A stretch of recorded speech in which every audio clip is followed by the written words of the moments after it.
வருங்கால நீதிபதிகள் அனைவருக்கும் வணக்கம். இந்த காணொளியில் நாம் பார்க்க போவது உரிமையியல் நடைமுறை சட்டம் 1908 பாகம் 20 பிரிவு 89.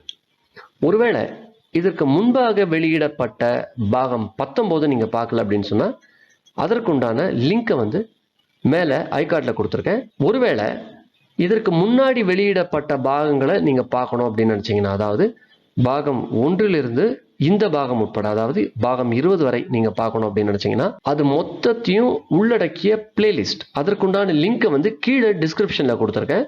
அந்த லிங்கை கிளிக் பண்ணி நீங்க முழுமையா பார்க்கணும்னு நினைச்சீங்கனாலும் பார்க்கலாம். இரண்டுமே உங்களுக்கு ஒரு பயனுள்ள விஷயமாக அமையும். இந்த குறிப்பிட்ட காணொலியில நீங்க எல்லாரும் வேண்டுகோள் விடுத்த மாதிரி, நீங்க எல்லாம் கேட்டுக்கிட்ட மாதிரி சில கேஸ் லாஸையும் கொடுத்துருக்கேன். அந்த கேஸ் லாஸும் உங்களுக்கு ரொம்ப யூஸ்ஃபுல்லாக இருக்கும் எக்ஸாமுக்கு. அதே மாதிரி ப்ராக்டிஸ்க்கும் ரொம்ப யூஸ்ஃபுல்லாக இருக்கும், பயனுள்ளதாக இருக்கும். பாகம் 5 ஸ்பெஷல் ப்ரொசீடிங்ஸ் அப்படின்னு சொல்கிறாங்க. இப்போ அது என்ன அப்படின்னு பார்த்தோம்னா, சில சூழ்நிலைகளில் நீதிமன்றத்தில் பிரச்சனையை தீர்க்காத வெளியில் போய், அதாவது நீதிமன்றத்திற்கு வெளியில் போய் பிரச்சனையை தீர்ப்பாங்க.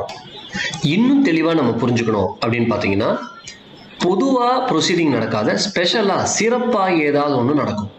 அந்த மாதிரி இருக்கிறதெல்லாம் இந்த ஸ்பெஷல் ப்ரொசீடிங்ஸ் கீழே வந்துடும். இப்போ முதல்ல ஆர்பிட்ரேஷன் அப்படின்னு ஒரு தலைப்பு கொடுத்துருக்காங்க. இதுக்கு கீழே வரக்கூடிய முதல் பிரிவு என்ன அப்படின்னு பார்த்தீங்கன்னா, பிரிவு 89. இதில் ஒரு கோர்ட்டுக்கு வெளியில போய் பிரச்சனையை தீர்த்துக்கிறீங்க. அதை தீர்க்கணும்னா அதுக்கு என்னென்ன தேவை, எப்படியெல்லாம் அதை தீர்த்துக்கலாம், என்னென்ன வழியெல்லாம் இருக்கு வெளியில தீர்த்துக்கிறதுக்கு, இந்த மாதிரி விஷயங்களை ஒருங்கிணைத்து சொல்லக்கூடிய ஒரு பிரிவு இந்த பிரிவு 89. அதே மாதிரி நிறைய பேர் சார் ஜட்ஜ்மெண்ட்ஸ் இருந்தால் சொல்லுங்க அப்படின்ற மாதிரி கேட்டிருந்தீங்க. உங்களுடைய வேண்டுகோளுக்கு நாங்கள் முடிஞ்ச அளவுக்கு எங்கெங்கெல்லாம் ஜட்ஜ்மெண்ட்ஸ் கொடுக்க முடியுதோ அதை நான் கொடுக்க முயற்சி பண்ணுறேன். அதே மாதிரி முதல் முயற்சியாக இப்போ இந்த பிரிவு 89ல் இருக்கக்கூடிய வழக்குகளையும் உங்களுக்கு நான் சொல்றேன். முதல்ல இந்த பிரிவு 89ல் இருக்கக்கூடிய உட்பிரிவு 1, இதுல என்ன சொல்லியிருக்காங்க அப்படிங்கிறத பார்ப்போம். நம்ம இப்போ ஒரு நீதிமன்றம் இருக்கிறது. இந்த நீதிமன்றம் வழக்கை நடத்தும் போதோ அல்லது வழக்கு வரும் பொழுதோ, வழக்கு ஒன்று வருது, கோர்ட்டுக்கு கேஸ் வருது. கேஸ் வரும்போது நீதிமன்றத்துக்கு என்ன தோணுது அப்படின்னு பார்த்தீங்கன்னா, இந்த ரெண்டு பேருக்கும், அதாவது வாதியோ பிரதிவாதியோ அல்லது மனுதாரரோ எதிர்மனுதாரரோ எப்படி வேணாலும் இருக்கலாம், பெட்டிஷனர், ரெஸ்பாண்டன்ட், இல்லைனா பிளைன்டிஃப், டிஃபெண்டன்ட், இப்படி யாரா வேணாலும் இருக்கலாம். அப்படி இருக்கும்போது இவங்களுக்கு மத்தியில ஒரு செட்டில்மெண்ட் வரத்துக்கு வாய்ப்பு இருக்கு, அதற்குண்டான சூழ்நிலைகள் இருக்கு, அதற்குண்டான விஷயங்கள் இருக்கு அப்படின்னு நீதிமன்றம் நினைச்சது அப்படின்னு சொன்னா நீதிமன்றம் என்ன பண்ணலாம் அப்படின்னு பார்த்தீங்கன்னா, ஒரு செட்டில்மெண்ட்டை உருவாக்கலாம் நீதிமன்றமே. அதுல இந்தந்த விஷயங்கள்லாம் இவங்க ஏற்றுக்கணும் அப்படின்ற மாதிரி போடலாம்.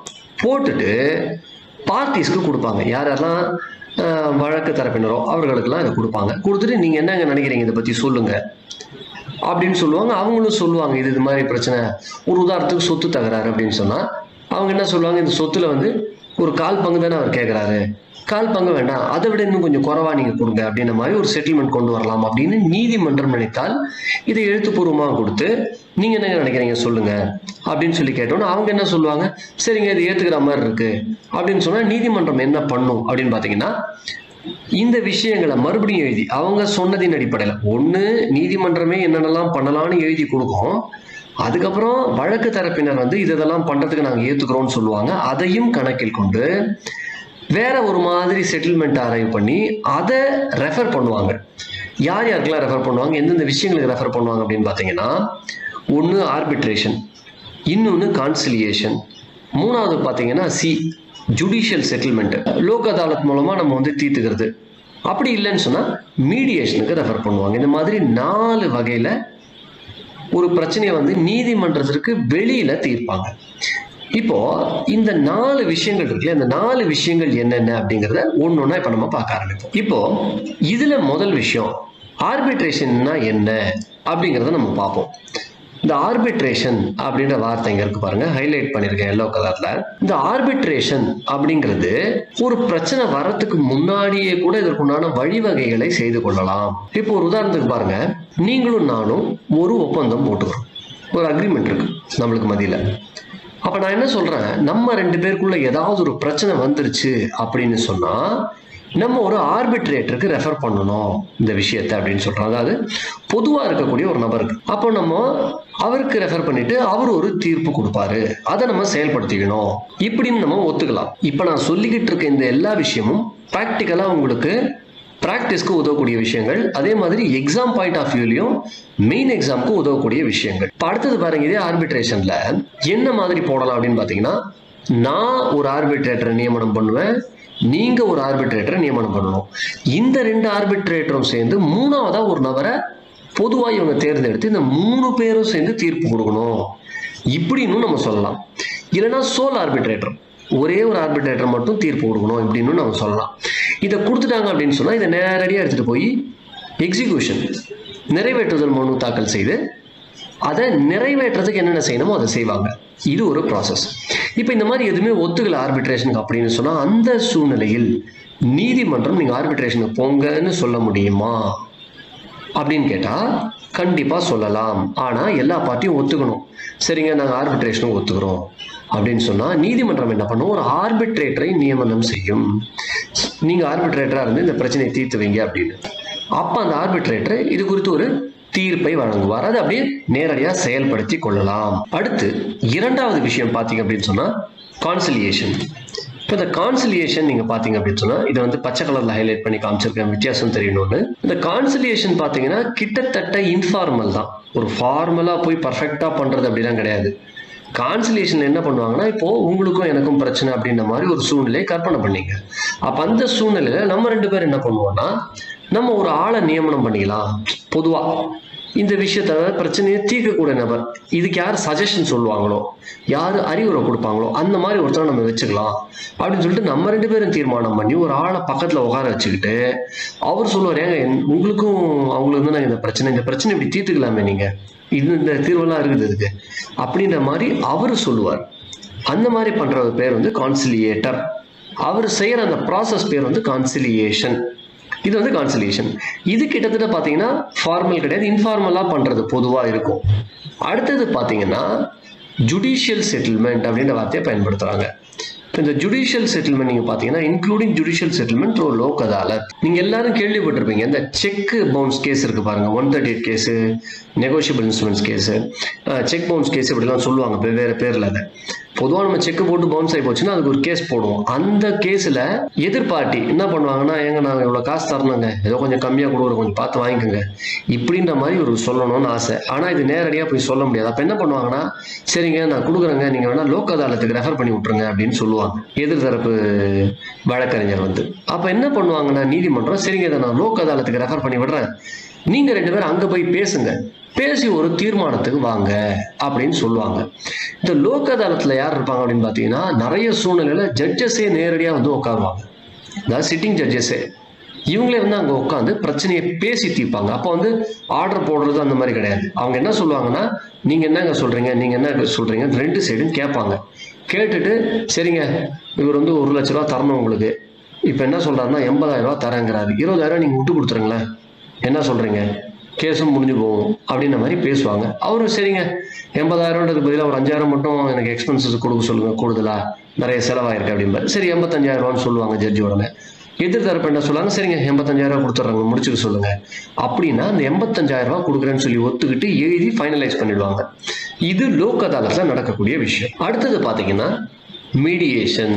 இந்த மீடியேஷன்ற வார்த்தையை நீங்க பொதுவா எங்க கேள்விப்படுவீங்க அப்படின்னு சொன்னா ஃபேமிலி கோர்ட்ல சொல்லுவாங்க. இந்த ஃபேமிலி கோர்ட்ல பார்ட்டிஸுக்கு அப்பியர் ஆகக்கூடிய அட்வொகேட் போய் ஜட்ஜு கிட்ட சொல்லுவாங்க, ஐயா மீடியேஷனுக்கு ரெஃபர் பண்ணி விட்டுருங்க அப்படின்னு சொல்லுவாங்க. இந்த மீடியேஷன் என்ன நடக்கும் அந்த இடத்துல அப்படின்னு பாத்தீங்கன்னா, 2 தரப்பினரும் இருப்பாங்க. அதாவது கணவன் மனைவி 2 தரப்பினர், இவங்க 2 பேரும் இருப்பாங்க. இப்ப இவங்க 2 பேருக்குள்ள ஏதோ ஒரு பிரச்சனை இருந்திருக்கும், அதனாலதான் நீதிமன்றத்திற்கு வந்திருக்காங்க. ஒண்ணு பணம் கேட்டு வந்திருக்கலாம், இல்ல எனக்கு டைவர்ஸை கொடுத்துரு அப்படின்னு சொல்லி கேட்டு வந்திருக்கலாம், இல்லை கூட சேர்ந்து வாழு இப்படின்னு சொல்லி கேட்டு வந்திருக்கலாம். இந்த மாதிரி நிறைய விஷயங்கள் இருக்கு. இதுல ஏதேனும் ஒரு விஷயத்துக்காக வழக்கு தொடுத்திருப்பாங்க, இல்ல ஏதேனும் ஒரு குறிப்பிட்ட தேவைக்காகவோ அல்லது ஒரு விஷயத்தை கேட்டு பெறணுன்றதுக்காகவோ கூட வழக்கு தொடுக்கப்பட்டிருக்கலாம். இந்த மாதிரி ஃபேமிலி டிஸ்பியூட் இதுக்கெல்லாம் என்ன பண்ணுவாங்கன்னா மீடியேஷன் அனுப்பிச்சு விட்ருவாங்க. இதுக்கு தனியா மீடியேட்டர்னு இருப்பாங்க. இவங்களுக்கெல்லாம் ட்ரைனிங் கொடுத்துருப்பாங்க. இந்த மீடியேட்டருக்கெல்லாம் எப்படி நீங்க வந்து இந்த மாதிரி பிரச்சனைகள்லாம் வரும்போது எமோஷ்னலா மனோ ரீதியா பாதிக்கப்பட்ட சில சூழ்நிலைகள் கூட ஏற்பட்டிருக்கலாம். அந்த மாதிரி இருக்கவங்க கூட வருவாங்க. அவங்களுக்கு எப்படி ஒழுங்கா விஷயத்த சொல்லி புரிய வச்சு பிரச்சனையை தீர்க்கறது. அதே மாதிரி சில சூழ்நிலைகளை பார்த்தீங்கன்னா ஈகோ இஷ்யூ இருக்கும். நான் அப்படிங்கிற ஒரு எண்ணம் இருக்கும், மேலோங்கி இருக்கும். அப்போ 2 பேரும் ஒத்துக்க மாட்டாங்க. இந்த மாதிரி எல்லாம் சூழ்நிலை வரும்போது எப்படி அந்த பிரச்சனையை தீர்க்கணும்னு ட்ரைனிங் கொடுக்கப்பட்ட நபர்கள் இருப்பாங்க. இவங்க வந்து என்ன பண்ணுவாங்கன்னா அந்த பிரச்சனையை பேசி தீர்த்து வைப்பாங்க 2 பேருக்கு மத்தியில. இப்ப ஹஸ்பண்ட் வந்து மெயின்டெனன்ஸ் கொடுக்கணும் அப்படிங்கிற ஒரு சூழ்நிலை, மனைவி வந்து மெயின்டெனன்ஸ் கேட்டு போட்டிருக்காங்க. மனைவி வந்து எனக்கு ஒரு 20 லட்ச ரூபா கொடுங்கன்னு கேட்டிருப்பாங்க. அப்போ கணவர் என்ன சொல்லுவாரு, என்னால 20 லட்ச ரூபா முடியாதுங்க, நான் ஒரு 7 லட்ச ரூபா தரேன், இல்ல ஒரு 8 லட்ச ரூபா தரேன் அப்படின்வாரு. உடனே மீடியேட்டர் என்ன பண்ணுவார், சார் கொஞ்சம் நீங்க ஏதாவது மேல இன்க்ரீஸ் பண்ணி வரக்கூடாதா? அதே மாதிரி மனைவி கிட்ட கொஞ்சம் நீங்க இறங்கி வரக்கூடாதா அப்படின்னு கேட்பாங்க. அப்ப மனைவி என்ன சொல்லுவாங்க, சரிங்க நான் இறங்கி வரேன், ஒரு 15 லட்ச ரூபா கொடுக்க சொல்லுங்க அப்படிம்பாங்க. இந்த மாதிரி பேசி இவங்களுக்குள்ள அந்த பிரச்சனையை தீர்க்கறதுக்கு வழி இருக்கா அப்படின்ற மாதிரி பார்த்து அதை செய்யக்கூடிய ஒரு நபர் தான் அந்த மீடியேட்டர். இப்படி பண்றது பேர் வந்து மீடியேஷன் அப்படின்னு சொல்லுவாங்க. இந்த 4த்துக்கும் உண்டான வேறுபாடு இதுதான். இப்ப அடுத்தது இதுலயே உட்பிரிவு 2ல இப்போ இந்த 4ல ஏதேனும் ஒண்ணுல ஒரு விஷயத்த வந்து ஒரு பிரச்சனை வந்து ரெஃபர் பண்ணிட்டாங்க கோர்ட்ல அப்படின்னா எந்தெந்த சட்டங்களை இதுக்கு பொருத்திக்கணும், எதுக்கு எந்த சட்டம் பொருந்தும் அப்படின்னு சொல்லக்கூடியது பிரிவு 89ல இருக்கக்கூடிய உட்பிரிவு 2. இந்த உட்பிரிவு 2ல 7 நீங்க பாத்தீங்க அப்படின்னு சொன்னா இப்போ ஆர்பிட்ரேஷனோ இல்ல கான்சிலியேஷனோ இது ரெண்டுத்துல ஏதாவது ஒண்ணுக்கு அனுப்பிச்சாங்க அப்படின்னு சொன்னா அதுக்கு எந்த சட்டம் பொருந்தும் அப்படின்னு பாத்தீங்கன்னா ஆர்பிட்ரேஷன் அண்ட் கான்சிலியேஷன் ஆக்ட் 1996 இந்த சட்டம் பொருந்தும். அடுத்தது பி, லோக் அதாலத்துக்கு ரெஃபர் பண்றாங்க. 3வது பார்த்தோம் இல்லையா நம்ம சி, அதுல பார்த்தோம். இப்போ லோக் அதாலத்துக்கு ரெஃபர் பண்றாங்க அப்படின்னு சொன்னா அப்ப என்ன சட்டம் பொருந்தும் அப்படின்னு பாத்தீங்கன்னா லீகல் சர்வீசஸ் அத்தாரிட்டி ஆக்ட் 1987 இதோடைய பிரிவு 20ல இருக்கக்கூடிய உட்பிரிவு 1 பொருந்தும்.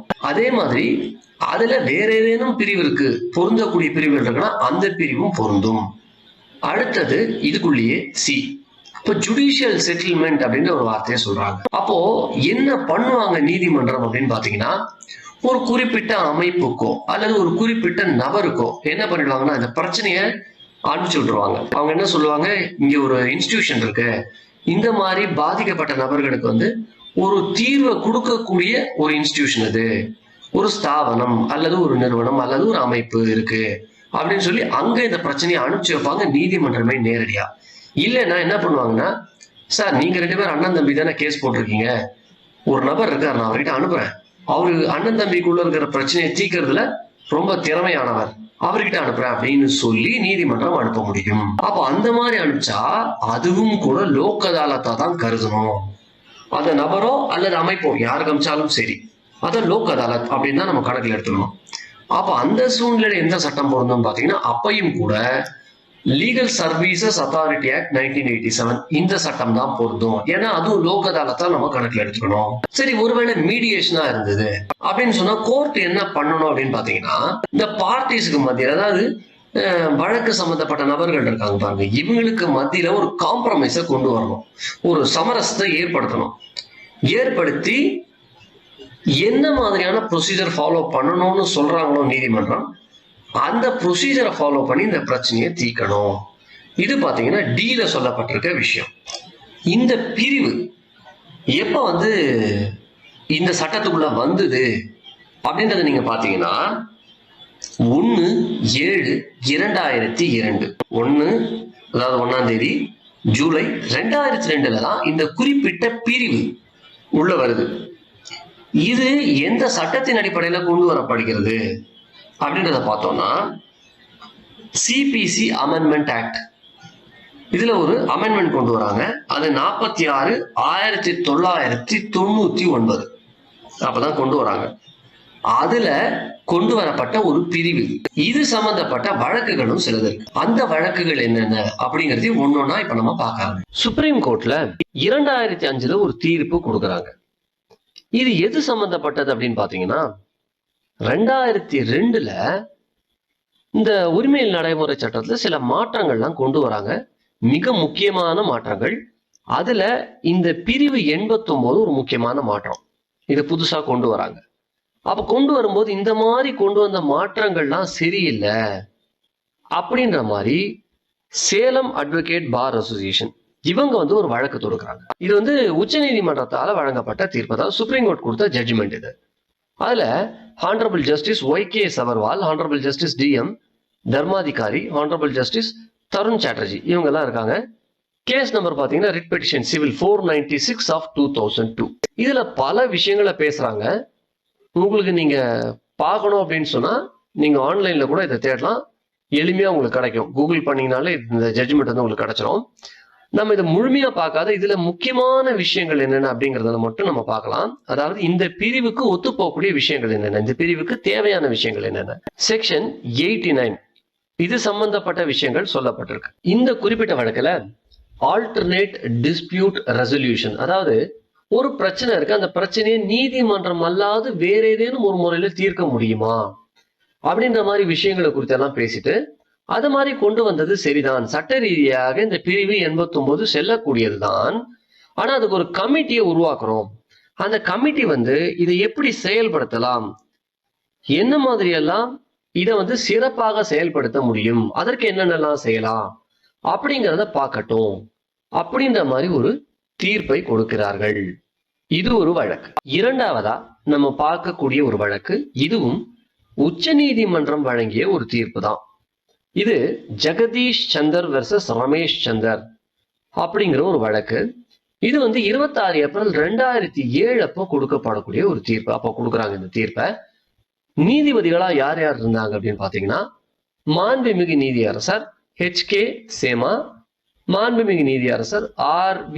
ரவீந்திரன் இவங்க தான் கொடுக்குறாங்க இந்த தீர்ப்பை. இதுக்கு நம்பர் அப்படின்னு பாத்தீங்கன்னா அப்பீல் சிவில் சைட்ல 4467 2002. தீர்ப்பு எண்ணி கொடுக்குறாங்க அப்படின்னு பாத்தீங்கன்னா 26/4/2007. இந்த தீர்ப்புல மிகவும் முக்கியமான விஷயம், அதாவது நம்ம பிரிவு 89 ஒத்து போகக்கூடிய முக்கியமான விஷயம் என்ன அப்படின்னு பாத்தீங்கன்னா, ஆர்பிட்ரேஷனுக்கு ஒரு கேஸை ரெஃபர் பண்ணணும்னு நீதிமன்றம் நினைக்குது. அப்போ தானாவே அதை செஞ்சிடலாமா, இல்ல எல்லா பார்ட்டியும் சேர்ந்து ஒத்துக்கிட்டு தான் அதை செய்ய முடியுமா, இல்ல ஆர்பிட்ரேஷன் கிளாஸ் இருக்கணுமா, இந்த மாதிரி பல விஷயங்களை பேசி தீர்மானம் செய்த ஒரு வழக்கு. பிரிவு 89 ஆர்பிட்ரேஷனுக்கு ரெஃபர் பண்ணுன்னு சொன்னாலும் கூட இந்த பிரிவை தான் சொல்லுது, ஏதாவது தேவைன்னா நீங்க வந்து ஆர்பிட்ரேஷனுக்கு ரெஃபர் பண்ணலாம், நீதிமன்றத்திற்கு அந்த அதிகாரத்தை கொடுக்கிறது. ஆனா அப்படி ஒரு அதிகாரம் இருந்தாலும் கூட ஆர்பிட்ரேஷனுக்கு நீங்க ரெஃபர் பண்ணணும்னு நினைச்சீங்கன்னா கட்டாயமா எல்லா பார்ட்டியும் சம்மதிச்சா மட்டும்தான் நீங்க ஆர்பிட்ரேஷனுக்கு ரெஃபர் பண்ண முடியும். இல்லைன்னா ஆர்பிட்ரேஷனுக்கு ரெஃபர் பண்ணக்கூடாது, ரெஃபர் பண்ண முடியாது. எல்லா பார்ட்டியும் சேர்ந்து ஒத்துக்கணும், நாங்க ஆர்பிட்ரேஷனுக்கு போறோம்னு. ஒத்துக்கிட்டா நீதிமன்றம் வந்து ஆர்பிட்ரேஷன் அனுப்பிச்சு வச்சிடலாம், பிரச்சனை கிடையாது. இல்லைன்னா அனுப்பக்கூடாது, அனுப்ப முடியாது அப்படின்ற விஷயத்த தீர்மானமா சொன்ன ஒரு வழக்கு.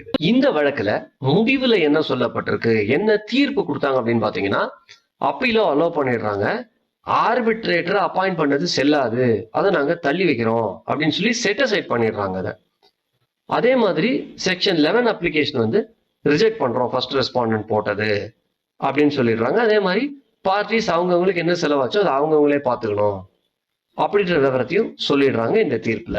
மூன்றாவதா பார்க்கக்கூடிய வழக்கு அது பாத்தீங்கன்னா, Afcons infrastructure and others versus Cherian Varkey construction and others. இதுவும் கூட பாத்தீங்கன்னா கொஞ்சம் முக்கியத்துவம் வாய்ந்த ஒரு வழக்கு தான். இப்போ இந்த வழக்குல பல விஷயங்களை டிஸ்கஸ் பண்றாங்க. அதாவது பிரிவு 89 சொல்லப்பட்டிருக்கக்கூடிய விஷயங்கள் சரியா இருக்கா, அதாவது அந்த சட்டமே சரியாக வரையப்பட்டிருக்கிறதா, இல்ல அந்த டிராஃப்டிங்ல ஏதாவது தப்பு இருக்குதா, அதாவது சட்டத்துல உருவாக்கும் போது ஏதாவது தப்பு பண்ணிட்டாங்களா, இந்த மாதிரி பல விஷயங்கள் இதுல வந்து டிஸ்கஸ் பண்றாங்க. இதுல சில விஷயங்கள் முக்கியமாக அவங்க பேசுறாங்க. இப்போ பிரிவு 89 ஒண்ணு இருக்கு, அதோட சேர்த்து ஆர்டர் 10 ரூல் 1A இதெல்லாம் செயல்படுத்தணும் அப்படின்னு சொன்னா நீதிமன்றம் என்ன நடைமுறைகளை கடைபிடிக்க வேண்டும், என்ன நடைமுறைகளை பின்பற்ற வேண்டும், என்ன ப்ரொசீஜரை ஃபாலோ பண்ணணும் அப்படின்றத பத்தி சொல்றாங்க. அதுலயும் பாத்தீங்கன்னா முதல் விஷயமா என்ன சொல்றாங்கன்னா, அதுக்குள்ள ஒரு நீதிமன்றம் வந்து இந்த ஏடிஆர் ப்ராசஸ்க்கு ரெஃபர் பண்றாங்க. அதாவது ஆல்டர்னேட் டிஸ்பியூட் ரெசல்யூஷன், நம்ம 4 விஷயங்கள் பார்த்தோம் இல்லையா பிரிவுல, அந்த 4 விஷயங்களை வந்து ரெஃபர் பண்றாங்க அப்படின்னு சொன்னா அவங்க எளிமையா இந்த காரணத்துக்காக நான் வந்து இதற்கு ரெஃபர் பண்றேன் அப்படின்னு சொன்னா மட்டும் போதும். அதை விட்டுட்டு இதுல என்னென்னலாம் செட்டில்மெண்ட் ஆகிறதுக்கு வாய்ப்பு இருக்கு, என்னென்னலாம் பிரச்சனை தீர்க்கறதுக்கு வாய்ப்பு இருக்குன்னு சொல்ல வேண்டியது அவசியம் இல்லை அப்படின்னு சொல்லி தெளிவுபடுத்துறாங்க. ரெண்டாவது விஷயம் என்ன சொல்றாங்கன்னா, ஜுடிஷியல் செட்டில்மெண்ட்ன்ற வார்த்தையை பயன்படுத்துறாங்க, மீடியேஷன்ற வார்த்தையை பயன்படுத்துறாங்க கிளாஸ் சிஎன்டில. இதை இன்டர்சேஞ்ச் பண்ணிக்கலாம், அதை இங்கேயும் இதை அங்கேயும் மாத்தி போட்டுக்கலாம். மாத்தி போட்டு எந்த இடத்துக்கு எது பொருந்துமோ அந்த அடிப்படையில் இதை நம்ம பயன்படுத்தி கொள்ளலாம் அப்படின்ற மாதிரி சொல்லி ஒரு கன்க்ளூஷனுக்கு வராங்க. தீர்ப்பு என்ன அப்படின்றத பாத்தீங்கன்னா, முதல் விஷயம் என்ன சொல்றாங்கன்னா, ட்ரையல் கோர்ட், அதாவது கேஸ் நடத்தக்கூடிய இந்த ஒரு நீதிமன்றம் என்ன பண்ணியிருக்கணும் அப்படின்னு பாத்தீங்கன்னா, 89ல வாய்ப்பு இருக்கா, பிரிவு 89ல இதை ரெஃபர் பண்றதுக்கு வாய்ப்பு இருக்கான்னு பார்த்துருக்கணும். தானாவே முன் இதை பார்த்துருக்கணும். ப்ளீடிங்ஸ் எல்லாம் முடிஞ்சு போச்சு, ரிட்டர்ன் ஸ்டேட்மெண்ட் போட்டாச்சு, வாதுரை எதிருரை எல்லாம் போட்டாச்சு. இதெல்லாம் போட்டதுக்கு அப்புறமா இதுல வாய்ப்பு இருக்கா, அதாவது பிரிவு 89ல வாய்ப்பு இருக்கா நீதிமன்றமே தானா பார்த்துருக்கணும். ஆனா அப்படி மாதிரி பார்க்கல. அதுக்கப்புறம் பிரிவு 89ல அப்ளிகேஷன் போடுறாங்க. அப்போ அதுக்கப்புறம் தான் இவங்க அதை பத்தி யோசிக்கிறாங்க. அந்த மாதிரி செஞ்சது தப்பு அப்படின்னு முதல் விஷயத்த சொல்றாங்க. அடுத்து இரண்டாவது விஷயத்துல என்ன சொல்றாங்க அப்படின்னு பாத்தீங்கன்னா, இந்த சிவில் கோர்ட் பிரிவு 89 கீழே தானாவே போய் ஒரு சூட்டை ஆர்பிட்ரேஷனுக்கு ரெஃபர் பண்றேன் அப்படின்னு சொல்லி ரெஃபர் பண்ண முடியுமா அப்படின்னு கேட்டீங்கன்னா, அது மாதிரி பண்ணக்கூடாது. ஆனால் எல்லா பார்ட்டியும், அந்த கேஸ்ல இருக்கக்கூடிய எல்லா பார்ட்டியும், அனைத்து வழக்கு தரப்பினரும் ஏற்றுக்கொண்டால் அப்போ என்ன பண்ணலாம்னா ஆர்பிட்ரேஷனுக்கு ரெஃபர் பண்ணலாம் அப்படின்ற மாதிரி சொல்லி இதுல ஒரு முடிவை கொடுக்குறாங்க. இந்த காணொளி உங்களுக்கு பிடிச்சிருந்ததுன்னா கட்டாயமா லைக் பண்ணுங்க. யார் யாருக்கெல்லாம் அந்த பயனா இருக்குமோ கட்டாயமா அவங்க கூட இதை பகிருங்க. அது மட்டுமல்லாது, நான் ஏதேனும் ஒரு விஷயத்த சொல்லலன்னு நீங்க நினைச்சாலோ, இல்ல ஏதேனும் ஒரு விஷயத்த பத்தி நான் பேசணும்னு நீங்க நினைச்சாலோ கட்டாயமா அதை கமெண்ட்ல சொல்லுங்க. நாம் அனைவரும் ஒருங்கிணைந்து ஒரு கற்றறிந்த சமுதாயத்தை உருவாக்குவோம். நன்றி.